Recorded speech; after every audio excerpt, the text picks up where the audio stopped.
Excellence agriculture अकॅडमीच्या YouTube चॅनलला आपल्या सर्वांचं सहर्ष स्वागत आहे. 27 मे म्हणजे कालच एक GR आलेला आहे, मृद व जलसंधारण विभाग. थंबनेलवरून लक्षात आलं असेल की ॲग्रिकल्चर इंजिनिअरिंगच्या स्टुडंटसाठी काहीतरी एक नवीन ऑपॉर्च्युनिटी ओपन होते.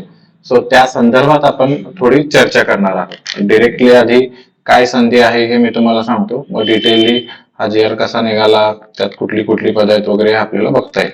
ओके, सो या GRच्या जर तुम्ही 6व्या नंबरच्या पेजला गेला, पॉइंट नंबर 2.11 2.11 ह्या पॉइंटला गेला तर इथं बघा, जे काही तांत्रिक पद मंजूर झालेली आहेत मृद व जलसंधारण विभागासाठी, सॉइल अँड वॉटर कन्झर्वेशन डिपार्टमेंटसाठी, तर ती एकूण तांत्रिक पद आहेत 5990. मी तांत्रिक पद म्हणतोय, बाकीची मग क्लेरिकल मिनिस्ट्रियल कॅडरची वेगळी पदं झाली.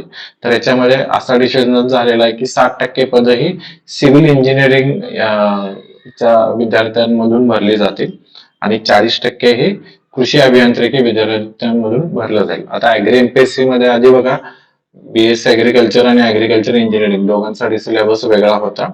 आता तो एक केल्यामुळं काही प्रमाणामध्ये ऍग्रिकल्चर इंजिनिअरिंगच्या विद्यार्थ्यांचं नुकसान होत होतं. म्हणजे तुम्ही रिझल्ट मध्ये पण बघितले की बरेचसे ऍग्रिकल्चर इंजिनिअरिंगच्या स्टुडंटची टक्केवारी कमी होती सिलेक्शन मध्ये. तर आता ही एक नवीन संधी उपलब्ध झालेली आहे सॉइल वॉटर कन्झर्वेशन इंजिनिअरिंग मध्ये. ओके, सो याच्यात पदं कुठली कुठली आहेत, या इक्विव्हॅलंट ऍग्रिकल्चर मध्ये कुठली पदं आहेत, याच्यामध्ये तुम्हाला पदोन्नती कशी राहील, की या सगळ्या विषयामध्ये आपण एकदम डिटेलली चर्चा करणार आहोत. सो स्टार्ट करू अगदी सुरुवातीपासून. की GR बघा, मृद व जलसंधारण विभाग, ज्याला soil and water conservation department आपण म्हणतो, त्यांनी आकृतीबंध निश्चित केलेला आहे. आता बऱ्याचदा आपण आकृतीबंध खूप वेळा ऐकतो. कृषी विभागाचा अजून आकृतीबंध मंजूर झालेला नाही. तर हे आकृतीबंध काय असतं? आपल्याला काही वर्षांनी, म्हणजे जसे आता सामाजिक बघा, 10-15 वर्षापूर्वी नेट इतकं मोठ्या प्रमाणात वापरलं जात नव्हतं. सोशल मीडिया, व्हॉट्सअप स्टेटस इतकं मोठ्या प्रमाणावरती नव्हतं. तसं जसं समाजात टेक्नॉलॉजिकल चेंजेस होत आहेत, तसं डिपार्टमेंट्स मध्ये सुद्धा जशी सामाजिक गरज बदलते, कामाचं स्वरूप बदलते, नवीन नवीन टेक्नॉलॉजी येत आहेत. जसं आता सॉइल वॉटर कन्झर्वेशन मध्ये GIS GPS चा यूज असेल, बरोबर, प्रिसिजन फार्मिंग असेल ऍग्री MPSC मध्ये, असे बरेचसे नवीन नवीन गोष्टी येत आहेत. आता AI आलेला आहे. सो या अनुषंगानं काही नवीन पदं तयार करावी लागतात. ऍट द सेम टाइम काही पदं जी आधी गरजेची होती पण आता नाही. जसं आता तुम्ही कृषी विभागात बघितलं तर 1998च्या आधी आपल्याकडे एक वेगळं बुलडोझर युनिट असायचं सॉइल वॉटर कन्झर्वेशन काम करण्यासाठी. ओके, आपल्या स्वतःच्या मशिनरी असायच्या. आता शासनाच्या स्वतःच्या कुठल्याही मशिनरी नाहीत. JCB वगैरे आपण सगळं भाड्याने घेतो, पण त्यावेळी ती पदं गरजेची होती, आता ती पदं गरजेची नाहीत. तसंच सॉइल स्ट्रक्चर बांधताना आपल्याला काही इंजिनिअरिंगचे डिझाईन्स बनवावे लागायचे, तर त्यासाठी ड्राफ्टर असायचे. आता ती गरज नाही आहे, बरोबर. तर हे जसं कालानुरूप बदल होत जातो, तशा पद्धतीनं नको असलेली पदं काढून टाकायची आणि जी नवीन पदं आपल्याला गरजेची आहेत, किंवा काही ठिकाणी आता फूड सेफ्टी डिपार्टमेंट सारखे असेल तर बाहेर खाण्याचं प्रमाण वाढलेलं आहे, तर फूड सेफ्टी ऑफिसरची संख्या वाढवायची असेल, कार्यालय नवीन घ्यायचे असेल, तर हे नवीन एक्स्ट्रा वाढवणं बदलत्या गरजेनुसार. तर हे सगळं पिरियॉडिकली 10-15-20 वर्षामध्ये एकदा होणं अपेक्षित असतं आणि ते करणं म्हणजे आकृतीबंध तयार करणं. ओके, तर तशा पद्धतीने मृद व जलसंधारण विभागाचा आकृतीबंध तयार झालेला आहे. याच्यामध्ये एक प्रस्तावनेमध्ये बघा की 2017ला ओरिजिनली 16,000 पदांचा मंजूर केला होता. ओके, तर त्यामध्ये त्यावेळी कृषी विभागातून 9,942 पद हे 19ला GR आला होता. तर एवढी पदं कृषी विभागाने मृद व जलसंधारण विभागाला देणं अपेक्षित होतं. आता याच्यामध्ये असं ठरलं होतं की सॉइल आणि वॉटर कन्झर्वेशन हे जे काम आहे, आता कृषी विभाग बघा 3 मेन स्वरूपात काम करते. एक आहे कृषी विस्तार एक्सटेन्शन म्हणतो, त्यानंतर हॉर्टिकल्चर, आणि तिसरं आहे सॉइल अँड वॉटर कन्झर्वेशन, बरोबर. तर खूप काही आधी, म्हणजे 98च्या पण आधी, एक खिडकी योजना यायच्या आधी हे तिन्ही सेक्शन्स कृषी विभागामध्ये सेपरेट होते. नंतर ते एकत्रित आणले गेले.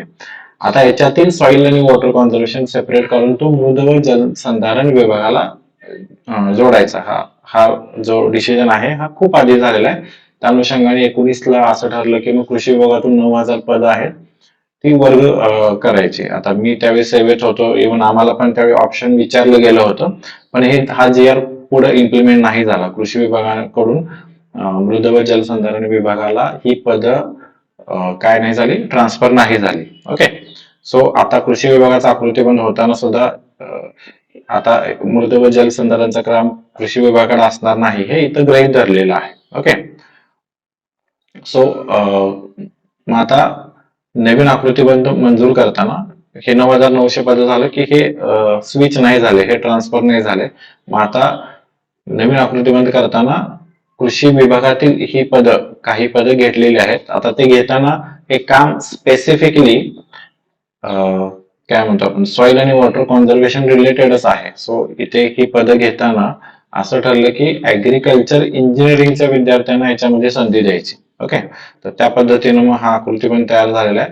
याच्यामध्ये आपल्या दृष्टीनं काय महत्वाचं आहे तर हे पान नंबर 6 2.11 जो पॉइंट आहे तर तो महत्वाचा आहे. तर इथं बघा ही जी हायरार्की आहे म्हणजे सगळ्यात खाली असेल अभियांत्रिकी सहाय्यक, त्याला आपण असिस्टंट इंजिनियर म्हणू. त्यानंतर कनिष्ठ अभियंता ज्युनियर इंजिनिअरिंग, वरिष्ठ अभियंता सिनियर इंजिनियर, डेप्युटी इंजिनियर आणि कार्यकारी अभियंता म्हणजे एक्झिक्युटिव्ह इंजिनियर.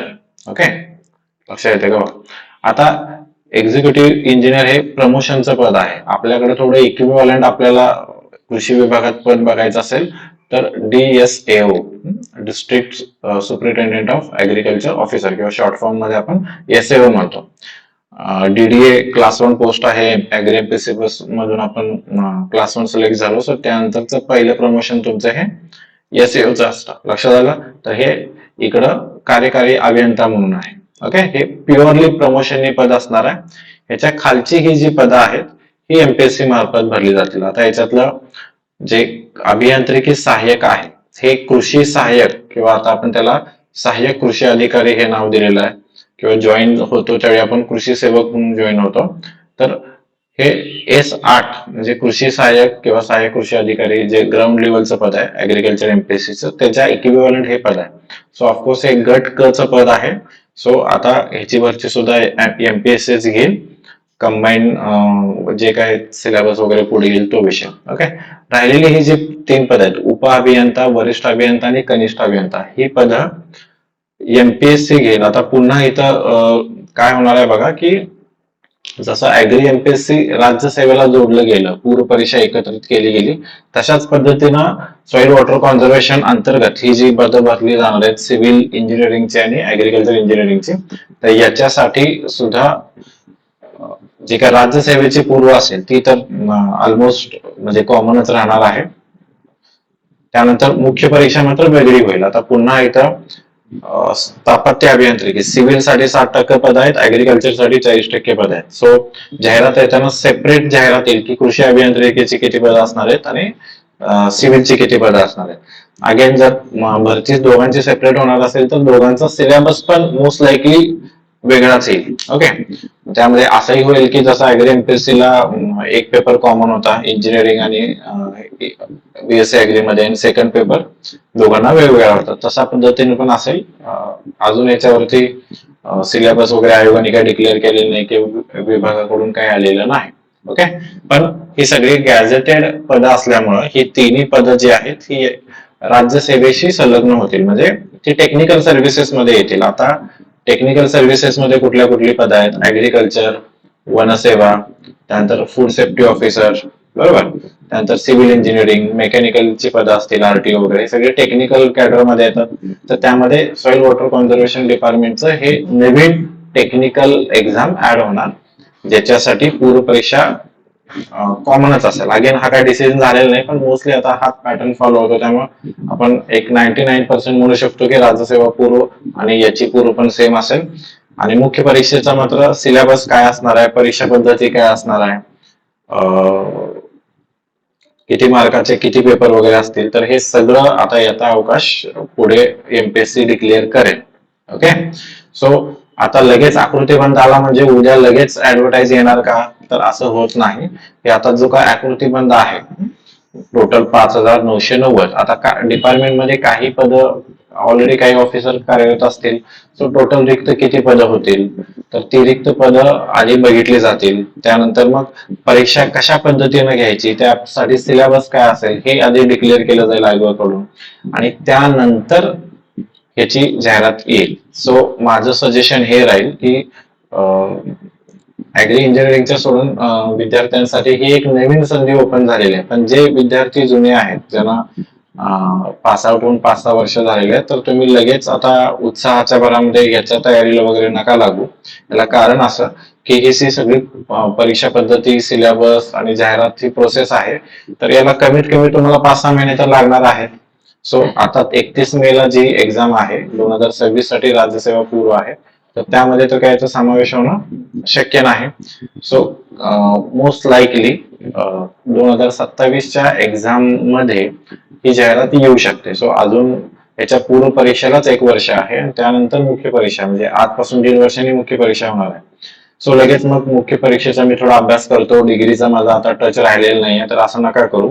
तुम्ही ज्याचा आता अभ्यास करत असाल, कंबाईन, राज्यसेवा, सर्वसेवा, जे काही करत असाल तुम्ही, तर त्याला स्टिकअप राहा पुढच्या 6 महिने तरी.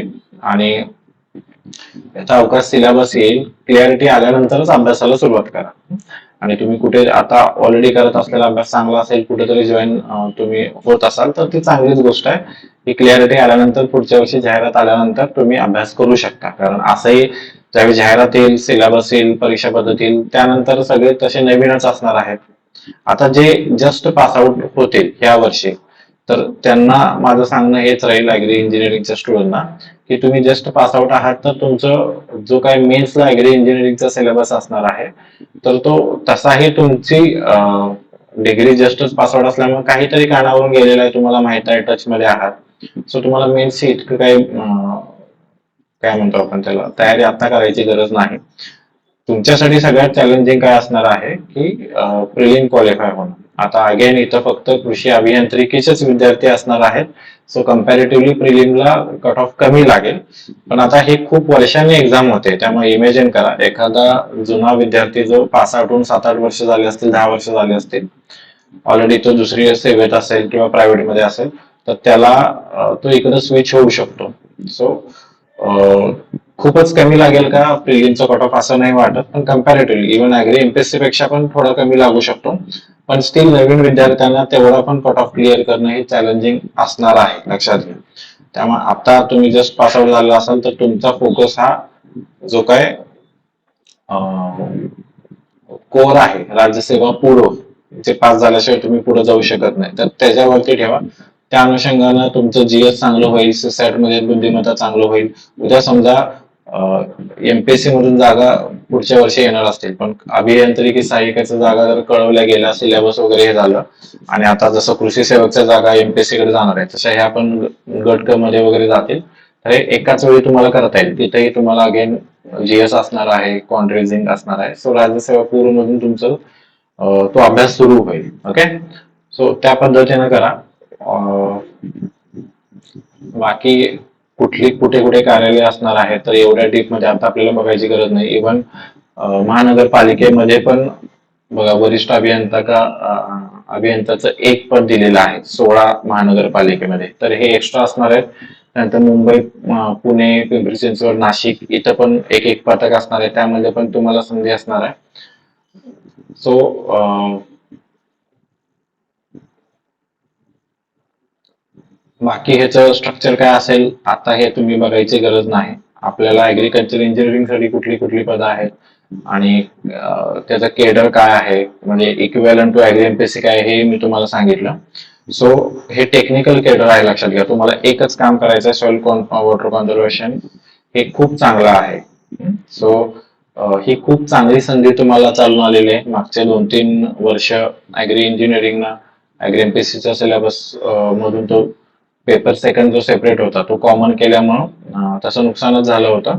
पण ही खूप चांगली संधी चालून आलेली आहे, आणि हे टेक्निकल कॅडरचं पद आहे. तुम्हाला फक्त सॉइल वॉटर कॉन्झर्वेशन काम करायचं आहे. सो कम्पॅरेटिव्हली तसं चांगलं आहे. तुम्ही एक्सटेन्शन एक्सटेन्शन, हॉर्टिकल्चर आणि सॉइल वॉटर कॉन्झर्वेशन, जसे तिन्हीची कामं आपल्याला ऍग्रीमध्ये करावी लागतील. ओके, सो पण आत्ताच माझं म्हणणं राहील, जुन्या विद्यार्थ्यांनी खूप एक्साइटेड होऊ नका. तुमचा जो अभ्यास चालू आहे तो चालू द्या. ज्यावेळी जाहिरात येईल त्यावेळी मात्र नक्की फॉर्म भरा.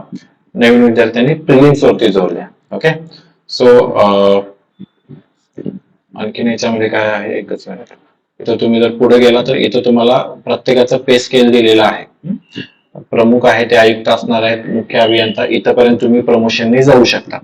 आता आपण हे बघितलेलं आहे की वरिष्ठ उप अभियंता जे डेप्युटी डायरेक्टर ऑफ ऍग्रिकल्चरच्या केडरचं पद आहे S20, इथपर्यंत तुम्ही डायरेक्टली सिलेक्ट होणार आहात.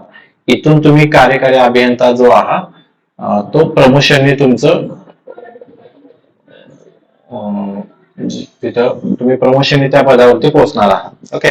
आता इथं आल्यानंतर जे सिव्हिलचे विद्यार्थी आहेत आणि ऍग्री इंजिनिअरिंगचे जे विद्यार्थी आहेत तर ह्यांचं एकत्रित इथं परत सिनियरिटी लिस्ट वेगळी बनवली जाईल आणि इथून पुढं जे काय हे प्रमोशन आहे अधीक्षक अभियंता मुख्य अभियंतापर्यंत हे मात्र तुमच्या दोघांच्या एकत्रित सिनियरिटीनुसार हे पुढे जाईल. ओके. सो खूप चांगली संधी आहे, पण किती वेळ लागेल सिलेबस व्हायला, परीक्षा पद्धती डिक्लेअर व्हायला आणि अल्टिमेटली जाहिरात यायला हे आत्ताच आपल्याला सांगता येणार नाही. सो जे तुम्ही अभ्यास करताय ते कंटिन्यू ठेवा आणि याच्या अपडेटकडे लक्ष द्या. ओके. सो आय थिंक तुम्हाला तुमच्या सगळ्या डाऊट्स क्लिअर झाल्या असतील. सो पुन्हा भेटूया. थँक्यू.